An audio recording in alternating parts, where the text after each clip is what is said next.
Hi everyone, Alchemist here. In this video, I'm going to show you how to do the proper sitting meditation that I learned during my practice in the monastery from the Buddhist monks. This is Vipassana meditation. It is mindfulness meditation. Vipassana means to see clearly.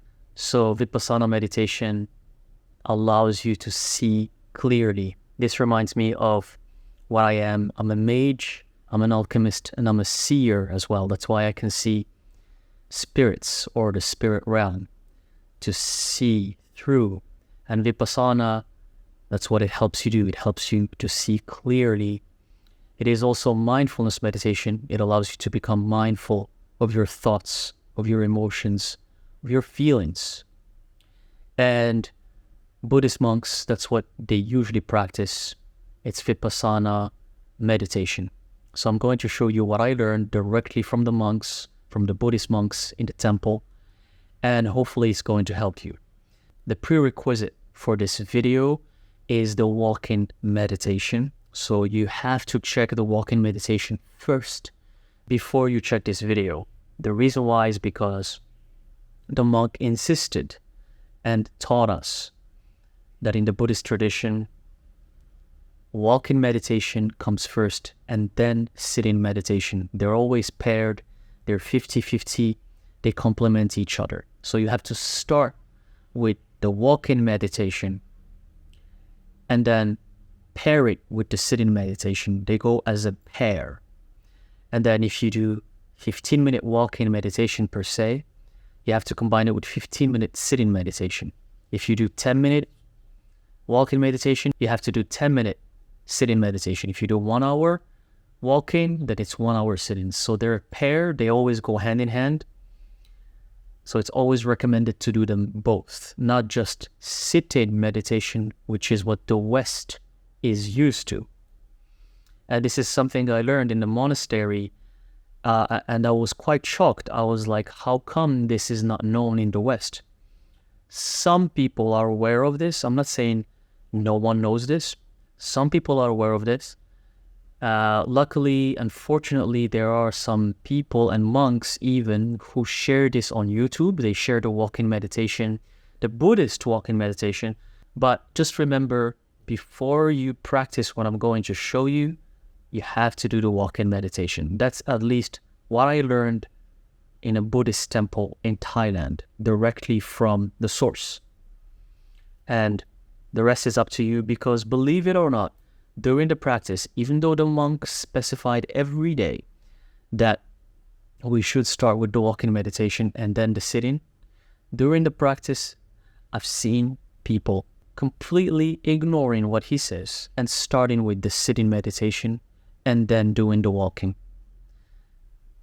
They're always in the order of walk-in, sit-in, walk-in, sit-in. And I explain in the walk-in meditation video why. So for the sit-in meditation, the purpose of it, I guess many of you know, but it is just to bring your mind to the present moment. The mind and the heart in Buddhism are one entity. They're not separate. They're the same thing. So the purpose is to bring your mind and heart to the present, because the present is the only thing that exists. The past doesn't matter, and the future also does not matter. Only now matters, and the purpose of the sit-in meditation is to bring your mind to the now, to this moment right now. It's also to allow your thoughts to flow, to witness your thoughts. You cannot really control your thoughts. The human being thinks 60,000 thoughts and 300,000 emotions per day. So thinking that you can stop your thoughts or control them is a delusion. It's not possible. Forget about it. You cannot control your thoughts, and you cannot get rid of them or make them disappear. So when you go into a meditation state, you are going to witness your thoughts. You're going to see them, and emotions too. A lot of emotions are gonna come. They're gonna burst. They're gonna erupt. All of these things that were hidden because it's just you and yourself, and your eyes are closed. All of these emotions, all of these thoughts are gonna come up. So when they come up, what do? Well, you have to let them be. You have to watch them flow like clouds, like cars passing by, like the wind when it comes and goes, like the rain. The rain comes and then it goes. That's how you're supposed to deal with your thoughts and emotions without being attached to them. Because the mistake that happens is that when you cling into a thought or an emotion, when you grab them, it's like trying to grab the rain. Think about it. There's a storm that's coming, you see it coming, and then it comes, and then the storm is here, and then it happens, and then it starts raining. And what you do, instead of waiting for that storm to pass, what you do is you try to grab the rain. You go outside and you try to grab the rain, or you try to grab the clouds. That's exactly what people do with their thoughts and emotions. So when you're doing the meditation, thoughts are going to come, emotions are going to come out of nowhere, maybe from 7 years ago, maybe from 3 years ago, maybe from last week, from someone or somewhere or something. And it's going to make you believe that that person is the bad person, that I hate that person, I hate that guy, I hate that girl, my boss calls me this, my family calls me that, and you're going to start pointing fingers. And sometimes it's even with people you don't even know. You have these emotions towards them, that you don't like them, or that they bother you, or that they jeopardize your life. And when these emotions come when you're meditating, it could be anger, hate, jealousy. You have to first acknowledge that they're there. You see that these emotions and these thoughts are there, but just look at them. Remember, I need you to remember that it's not you. Those thoughts and those emotions are not who you are. They're not you. They are there, but they're not you. It's like a software program. Think about it as a software, a computer software. It has things in it. And when you use the computer, you either choose to use certain features or not. The features are available in the software, but you choose to use only the features that are good for you. The features that are not good for you, you never go to them in the software. That's how your mind works. Your mind is like a software. It's equipped to bring these thoughts and these emotions, and a lot of them are negative. But it's your job to not go there, to not click there. What do? You focus on the positive thoughts. Happiness, joy, love, fulfillment, anything that makes you feel good. Those thoughts, yes, focus on them. Try to feel them, But the negative thoughts, like anger, like jealousy, like hate, and many, many other negative things, you don't want to go to them. Don't focus on them, because anything that you focus on, that's going to manifest. And that's what happens most of the time. For example, I'm just going to give you a little example and then show you the meditation right away. But I need to tell you these things before doing the meditation, because if I just tell you how to meditate and I don't mention these things, you might give up. You're not going to like it. For example, someone at work, I'm just going to give you a little example. Someone at work, and this person bothers you a lot. And you don't know them really. You don't know them very well. They're a new person, or you guys work together and you just don't like their vibe. You don't like their energy. So when you're going to meditate, I'm not even talking about daily life. During your daily life, you're going to always have these negative emotions towards them. Like you don't like them, like they bother you, they annoy you, they don't let you do your work properly. But then when you meditate, it's even worse. The emotions towards this person, this specific person, is going to rise. And you're going to start feeling all the negative feelings that you feel during the day, like hate or jealousy, or it could be anything, or just being annoyed in general with this person. So what you don't want to do during your meditation is to focus on these thoughts, because when you focus on them, they might manifest even more. This person might actually cause you more problems at work, because you think they cause you problems. Maybe they don't, but just because you think it. And during the meditation, you might focus on these negative thoughts. The danger is if you focus on them, because everything is energy, that energy might manifest. And maybe the next day or the next week, they are going to cause you a problem that will make you lose your job or make you, I don't know, it's going to create something bad in your life. So when you meditate and these thoughts towards this person emerges, for example, just witness them and let them be. Don't go there. What you can do is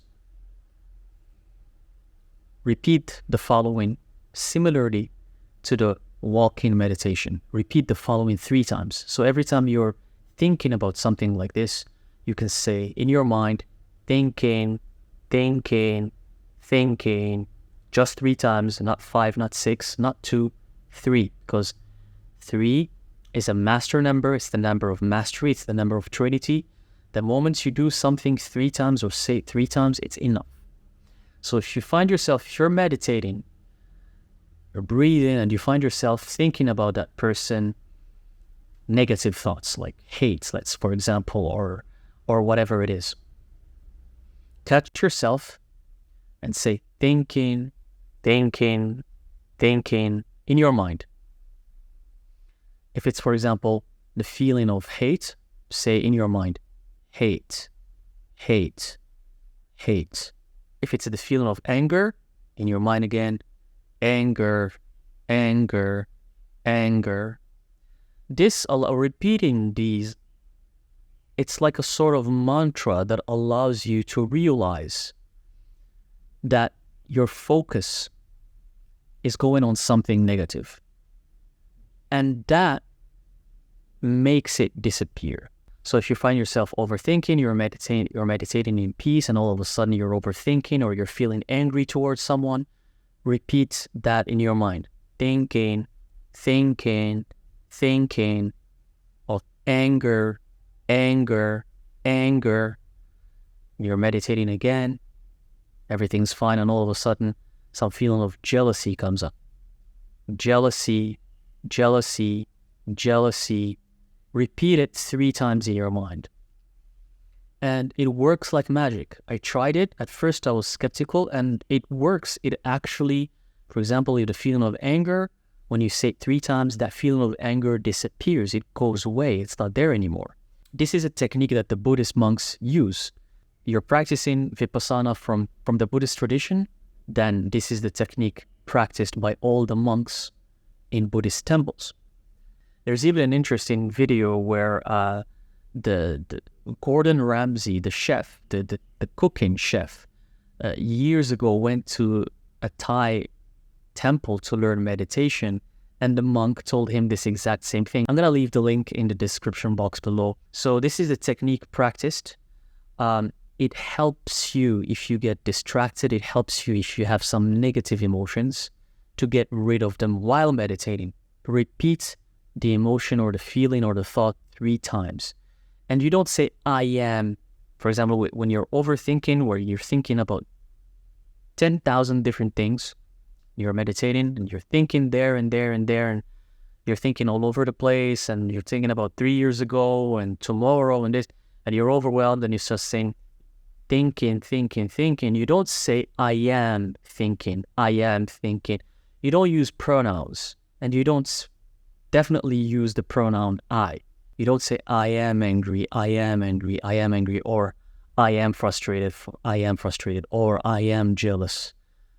You say frustration, frustration, frustration, jealousy, jealousy, jealousy, because you don't want to condition your mind that you are frustrated or that you are angry or that you are jealous, because the moment you use the pronoun I in your meditation, it becomes counterintuitive. It's like you're affirming that you are angry, that you are jealous, that you are frustrated, and all the negative stuff become more part of you. So remember, never use the pronoun I. Always use just the feeling or the emotion, just the word, just the adjective itself. And this is the technique. that you can use to get rid of these distractions. Another technique is to think of the opposite side. For example, with the person that annoys you at work or the person that you don't like, if you feel the emotion of anger towards them, you can say anger, anger, anger, or you can try to think while meditating about the opposite side, the positive side. What's good about this person? Maybe this person is smart. Maybe this person can help you improve in your work. Maybe this person is actually fun and you can have a good time with them. Maybe there's something about them that's very good and you don't see it. So during your meditation, try to see what's good about this person. And if there's a small positive thing about them, try to focus on that instead of the anger or the hate. That's another technique that you can use during your meditation. So either repeat the emotion 3 times or try to think of the positive side or the opposite of the negative thought or the negative emotion that comes to you. And one last thing is to always remember to never become attached to a thought. Don't become attached to a thought because it's not you, it's just a thought. The moment you become attached to it, the moment you focus on it, it becomes a reality. It manifests. So be careful. Even if you have very negative thoughts when you're meditating, let's say some really, really bad thoughts come to you. Witness them, acknowledge them. Know that they're there just like a storm. And know that the storm is going to go. You don't need to go try grabbing the clouds or grabbing the rain. It's not going to work. So when you have some super, super negative thoughts that come to you, witness them, see that they're there, but you're looking at them over there. They're not you. They're over there. Keep looking at them. Do the technique that I just mentioned. And just watch them dissipate, disappear, go away. They're not you. But the moment you get scared and freak out and focus on them, they become you. Those thoughts, if you focus on them, they become you. And that's the danger, because if they become you, they might actually manifest. So remember, thoughts are only things that are part of the program, part of the mind. They're not who we are. The good thoughts, we can focus on them. The positive thoughts, we can focus on them. We can make them reality. The negative thoughts, the bad thoughts, we can just let them be. They're just there, but they're not who we are. So for the meditation, you have to sit in the lotus pose like this. You have to, first of all, pair it with the walk-in meditation, as I mentioned earlier. So start your walk-in meditation. Use a timer. If you do 15 minutes walk-in, you have to do 15 minutes sitting. If you do 20 minutes walk-in, it's 20 minutes sitting. If it's 30 minutes walk-in, it's 30 minutes sitting. Always have a timer with you. This is the timer I used during my meditation program at the monastery, because smartphones, computers, technology was not allowed, and it was a silent program. We were not allowed to talk. So I just used something as simple as this for my meditations to time myself. You sit in a comfortable pose with your legs crossed. The rule of thumb for sitting meditation, and the monk specified this so many times, is to never, never, ever put your back against the wall. Never. It's the biggest mistake you can do, is to put your back against the wall. And I see a lot of Westerners doing this in yoga studios, in yoga practices. In fact, most of the people who were practicing, I would say a good 90%, believe it or not, 90% of the people who were practicing were using the wall. And even though the monk says don't use the wall to support your back during the sitting meditation, people still do it. And there's a reason for everything. Why not use the wall? Because when you use the wall, the spine, your spine, which is very essential, is connected to your mind. The purpose of the sitting meditation is to purify the mind, is to clear it, is to gain some sort of control over our thoughts. And the mind, our brain, is directly connected to the spine. So if you relax your spine or your back, if you support it with the wall, what you're doing is basically you're not making your mind do any effort. It's like you're relaxing. It's like you're sleeping. So when you're lying like this and there's a wall behind you, it's like you're chilling. That's not meditation. So your mind doesn't work. Your mind doesn't make any effort to improve the process of filtering the thoughts and the emotions, like what I explained to you. Now you're just relaxing. Might as well have a nap. Might as well just lie down and have a nap.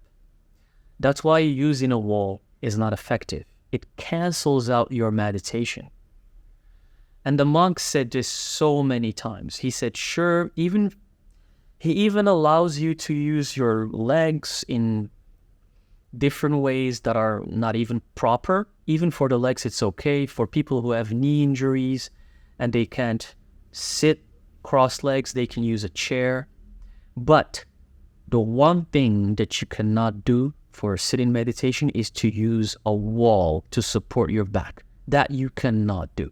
Otherwise, don't call yourself meditating. It's not meditation. So that's the rule of thumb.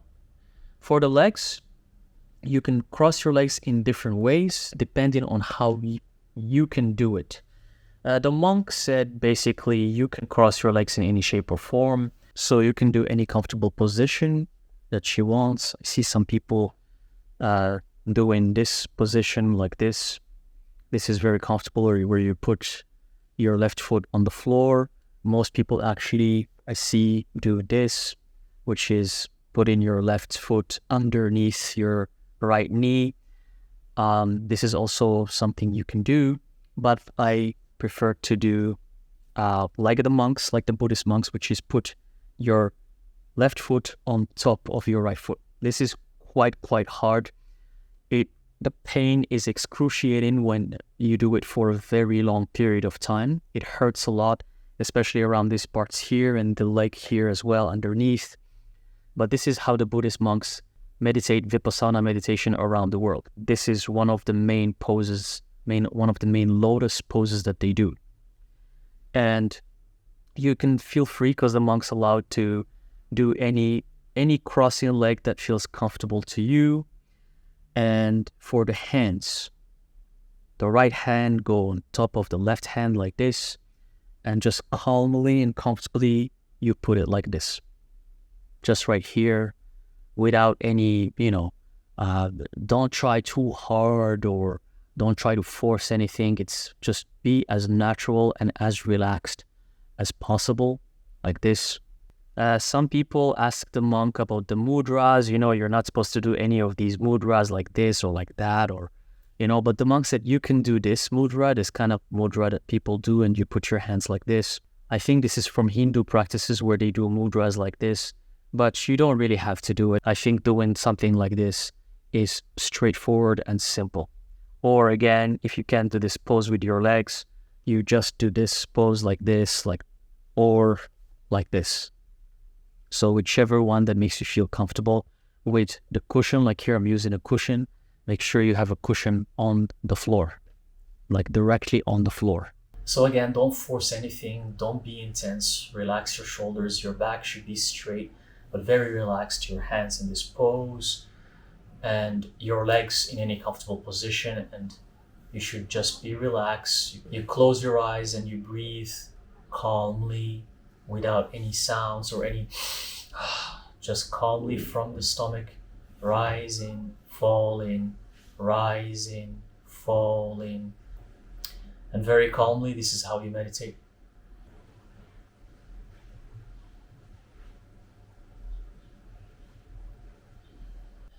You close your eyes. Now you're in a still position, just like the stand-in position. So you're still, that means your eyes should be closed. If At any moment, you feel like you want to scratch somewhere or there's an ant that's crawling on you. Now you're moving. If you're moving, that means that you can open your eyes. For example, let's say I feel like I want to scratch my head like this. So if I do this and I move, it means that I can open my eyes. But it doesn't mean that you should open your eyes like for a long period of time. You can open your eyes if you want to. You don't have to, but you can because you're moving. But when you go back to the meditation pose, now you're still. Now your eyes must be closed. For breathing, you breathe as naturally as possible. For the Buddhist Vipassana meditation, breathing happens naturally. Not like other practices and other traditions where you breathe very heavily. I've done these practices myself in the past and I know how they work, and they focus on breathing heavily or like using some very intense breathing technique. For Vipassana meditation, the Buddhist monks said, breathe naturally. Breathe in, breathe out. Rise in, fall in. It's mainly from your stomach. The breathing has to come from your stomach, not from your nose. It's from your stomach and then to your chest, but it starts in your stomach. But nothing like this. If you're doing this, you're putting more stress on your mind. You're putting more agitation on your mind. The monk said, if you hear someone breathing even like this, that means they're not meditating properly. For Vipassana meditation, the breathing should be natural and quiet. You don't hear it. That's why when we meditate in the temple, it's quiet. You don't hear anything. The only thing you hear is the birds and the beautiful sounds of nature. So when you meditate, it's from your stomach, remember, and just follow your rhythm. Like what I'm doing right now.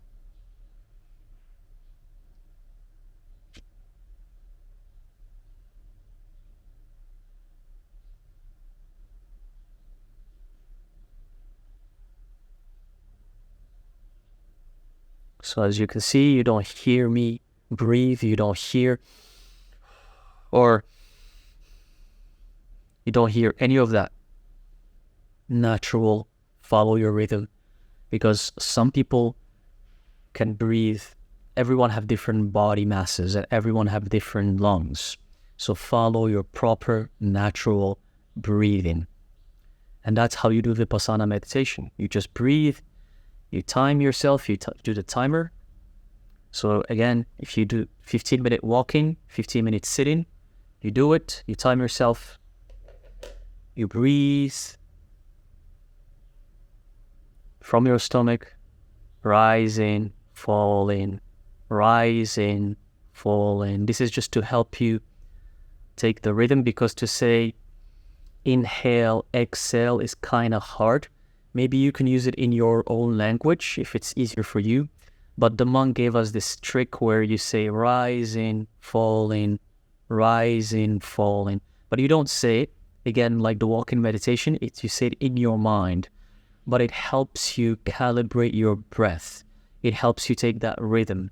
It also helps you focus on the breath so you're not distracted, so your mind doesn't travel in different places.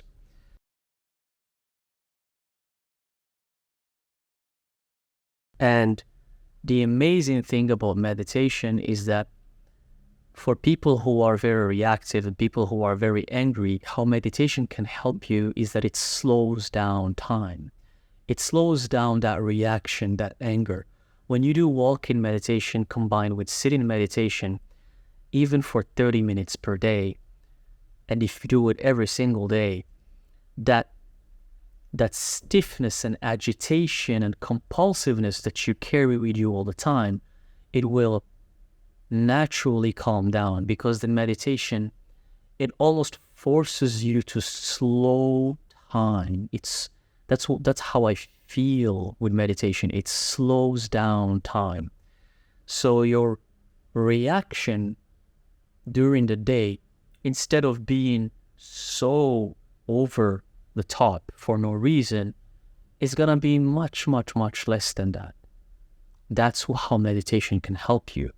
If you have some anger issues or some problems with reacting or blaming people or pointing fingers or just complaining or being negative in general, when you calm down and slow down for, let's say, 30 minutes per day, that will ripple, that energy ripples throughout your day.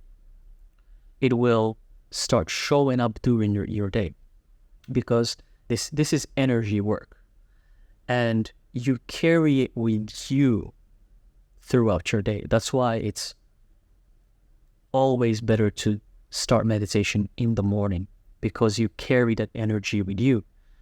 And instead of, let's say, reacting to something the same way you usually do it, which messes up your day, you don't react this time. Or maybe you react, but it's only 30%. It's not the full 100%. It's only 30%. And you feel better and you feel different. And that's how meditation can be really amazing. I only stayed few weeks in the temple, but doing it every day for 8 to 9 hours just changed something in me that I didn't even know was there.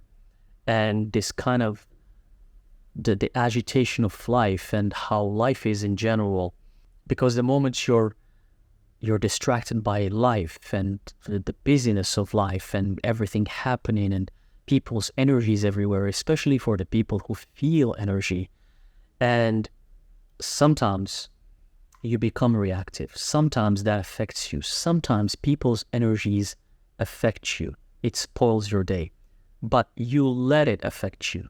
You let it spoil your day.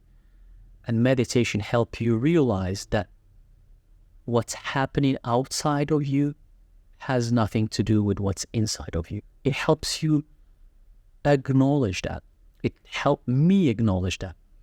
So right now, during my daily life, I don't get affected by the energies of people. I used to be, but now I don't, because I'm aware that's not me. I'm aware that's external. That's something that belongs to the people and not to me. Even though I feel it, but I know it's not me. And meditation makes you enter this bubble, this dimension where time and space don't exist, where it's just empty. And in this bubble, you realize who you are. And when you realize who you are, now you're aware that external stuff, what the people try to throw at you, or the people's vibes and energies, can't affect you. They have nothing to do with you. So I hope that makes sense. I'm trying to explain it, but honestly, I only understood it when I practiced it. And I think the same will go for you. You will only understand it after you practice it. So I hope this helps. This is how you do the sitting meditation from the Buddhist tradition, the Buddhist perspective. And one last thing that the Buddha himself used to do, and the monk always asked us to do it, is to always have a smile on your face. Smiling is very important. Smiling is something that rejuvenates the mind and the soul and the body. That's why the Buddha is always depicted in his statues smiling. When you meditate, always have a little smile on your face, because smile and laughter are very good for the mood, for the soul, for your energy, and they even trick your brain to think that you're thinking positively. And I've tried this during my meditations, and it works like magic. When you're having a negative thought and you just smile like this, let's say you're having a negative thought, and you just smile, you go from this to this, your mind automatically starts thinking about positive things. You're tricking your brain to think about positivity, because positivity is connected to smiling. So when you smile, you're already connecting to the positive side of things, which can make you feel happy, joyful, and better. So always smile during your meditations. It's something that can help you in the long run. But even though the monk asked us to smile during our meditations, was every now and then I look around just to see if people are smiling. And let me tell you, no one smiles. I mean, if you're going to learn meditation directly at the temple from Buddhist monk, why wouldn't you do what he says? I always smile in my meditations, but that's a different subject that I'm going to talk about in a different video, about the experience I had at the temple with the people who were training there, because we were not allowed to talk, but the energy can speak for itself. So the energy of the people was really loud and clear, and but I'm gonna address that in another video. So don't forget to smile during your meditations. It's gonna help you focus on positive thoughts and positive emotions. I hope this was helpful. Let me know in the comment section if this was useful to you, or if you're going to practice it. And if you have any questions, let me know in the comment section, and I will answer them in other videos for you. Thank you very much.